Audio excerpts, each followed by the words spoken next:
When installing wall sconces above a bathtub, there are specific height and ground fault circuit interrupter protection requirements to adhere to, primarily for safety reasons. The bottom of the wall sconces should be at least 8 feet above the finished floor level. This height requirement is crucial to prevent accidental contact with the fixtures while in the tub or shower, reducing the risk of electric shock.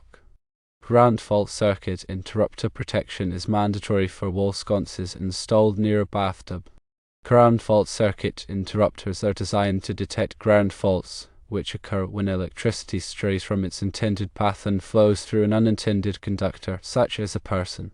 Ground fault circuit interrupters quickly cut off the power supply when a ground fault is detected, typically within milliseconds, preventing severe electric shocks.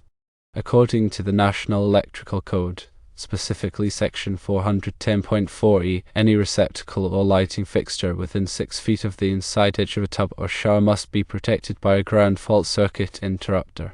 This requirement ensures that any electrical fault near the water source is immediately addressed, preventing potential hazards. Furthermore, Section 410.11b of the National Electrical Code states that sconce fixtures above a bathroom mirror must be located at least 8 feet above the finished floor. This regulation aims to minimize the risk of contact with electrical fixtures while using the mirror, especially in damp environments. If the wall sconces are installed less than 6 feet from the tub, they should be of a type specifically designed for wet locations. These fixtures are constructed to withstand moisture and prevent water from entering the electrical components, reducing the risk of corrosion and electrical shock. These wet location fixtures must carry the appropriate underwriters' laboratories or other nationally recognized testing laboratory listing for wet locations. Using ground fault circuit interrupter outlets for general bathroom lighting is recommended, even if they are more than 6 feet from the tub or shower. This provides an additional layer of protection, safeguarding against electrical faults in the entire bathroom area. The installation should also consider the type of bulb used in the sconces. Light-emitting diode bulbs are preferable due to their energy efficiency, longer lifespan, and lower heat output compared to incandescent bulbs. Lower heat output reduces the risk of burns if someone accidentally touches the fixture.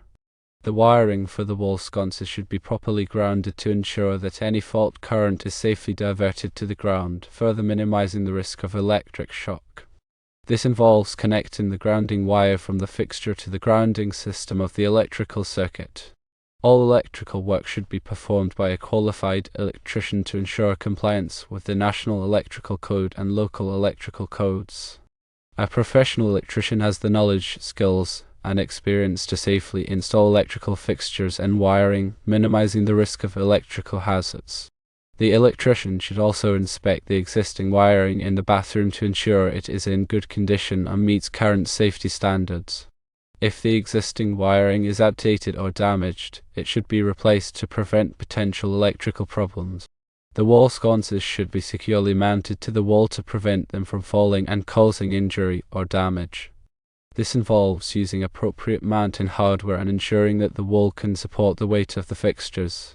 The mounting hardware should be resistant to corrosion to prevent deterioration in the damp bathroom environment.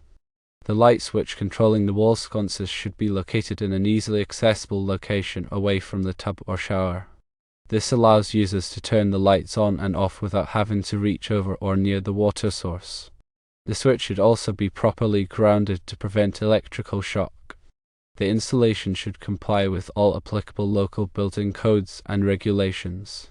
These codes may have additional requirements for electrical installations in bathrooms, such as specific requirements for wiring methods and fixture types. It is important to obtain the necessary permits and inspections to ensure that the installation is compliant with all applicable codes. The wall sconces should be inspected regularly to ensure they are in good working condition. This includes checking for loose wiring, damaged fixtures, and other potential problems. Any problems should be addressed promptly to prevent electrical hazards. The ground fault circuit interrupter outlets should be tested monthly to ensure they are functioning properly. This can be done by pressing the test button on the outlet. If the ground fault circuit interrupter trips, it is working correctly. If it does not trip, it may need to be replaced. It's beneficial to understand the principles of electrical safety. Firstly, understanding voltage, amperage, and resistance is key. Voltage is the electrical potential difference, measured in volts, that drives the flow of electric current. Amperage, measured in amps, is the rate of flow of electric current through a circuit. Resistance, measured in ohms, is the opposition to the flow of electric current. Ohm's law describes the relationship between voltage, amperage, and resistance, stating that voltage equals amperage multiplied by resistance. This relationship is fundamental to understanding how electrical circuits work. Secondly, grounding is a critical safety measure that provides a path for fault current to flow back to the source, tripping a circuit breaker or ground fault circuit interrupter and preventing electrical shock. Grounding involves connecting the metal parts of electrical equipment to the earth, providing a low resistance path for fault current. Thirdly, circuit breakers and fuses are overcurrent protection devices that protect electrical circuits from damage caused by excessive current flow. Circuit breakers are reusable devices that trip and interrupt the circuit when the current exceeds a certain level. Fuses are single-use devices that melt and break the circuit when the current exceeds a certain level. Fourthly, insulation is a non-conductive material that prevents electrical current from flowing where it is not intended. Insulation is used to cover wires and other electrical components, protecting people from electrical shock and preventing short circuits. Fifthly, National Electrical Code is a comprehensive set of standards for electrical installations developed by the National Fire Protection Association. The National Electrical Code provides guidelines for safe electrical practices, covering topics such as wiring methods, grounding, overcurrent protection, and equipment installation. Sixthly, local electrical codes are regulations adopted by local jurisdictions that govern electrical installations. Local electrical codes may be based on the National Electrical Code, but they may also include additional requirements that are specific to the local area. Seventhly, Underwriters Laboratories is an independent organization that tests and certifies electrical products. Underwriters Laboratories listed products have been tested to meet safety standards and are considered safe for their intended use. Eighthly, qualified electrician is a person who has the knowledge, skills, and experience to safely install and repair electrical systems. A qualified electrician has completed an apprenticeship program and is licensed to perform electrical work. Ninthly, electrical permit is a document issued by a local jurisdiction that authorizes electrical work to be performed. Electrical permits are required for most electrical installations, and they help ensure that the work is performed safely and in compliance with applicable codes. Tenthly, electrical inspection is a process in which a qualified inspector examines an electrical installation to ensure it is in compliance with applicable codes. Electrical inspections are typically required after an electrical permit has been issued, and they help ensure that the work has been performed safely and correctly. The ground fault circuit interrupter is a life-saving device that protects people from electrical shock. Ground fault circuit interrupters work by monitoring the current flowing in the hot and neutral wires of an electrical circuit. If there is a difference in current between the two wires, it indicates that some of the current is leaking to ground. The ground fault circuit interrupter quickly cuts off the power supply when it detects a ground fault, preventing electrical shock. Ground fault circuit interrupters are required in areas where there is a risk of water exposure, such as bathrooms, kitchens, and outdoor locations.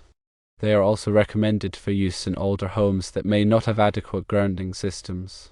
To ensure electrical safety in the bathroom, consider these recommendations.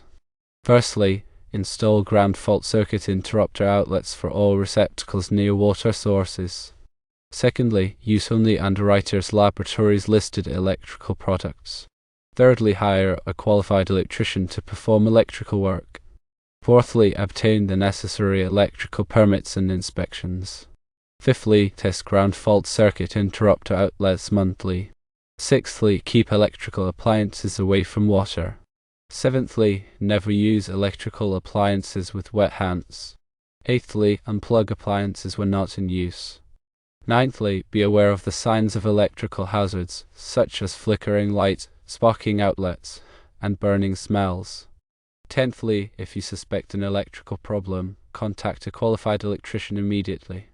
The importance of understanding National Electrical Code requirements cannot be overstated. The National Electrical Code is updated every 3 years, so it is important to stay current with the latest edition. The National Electrical Code is available for purchase from the National Fire Protection Association and other sources. Many local jurisdictions also provide access to the National Electrical Code online. The National Electrical Code covers a wide range of electrical topics, including wiring methods, grounding, overcurrent protection, equipment installation, and special occupancies. It is a comprehensive resource for electrical safety information. Some key areas covered by the National Electrical Code include grounding and bonding, which ensures that electrical systems are properly grounded to prevent electrical shock and fire hazards. Overcurrent protection involves the use of circuit breakers and fuses to protect electrical circuits from overloads and short circuits. Wiring methods cover the proper installation of electrical wiring, including the use of conduit, cable, and other wiring materials. Equipment installation covers the proper installation of electrical equipment, such as lighting fixtures, receptacles, and appliances. Special occupancies address the unique electrical requirements of certain types of buildings, such as hospitals, schools, and hazardous locations. The National Electrical Code provides detailed requirements for each of these areas, helping to ensure that electrical installations are safe and compliant. Understanding and following the National Electrical Code is essential for preventing electrical hazards and protecting people and property from harm.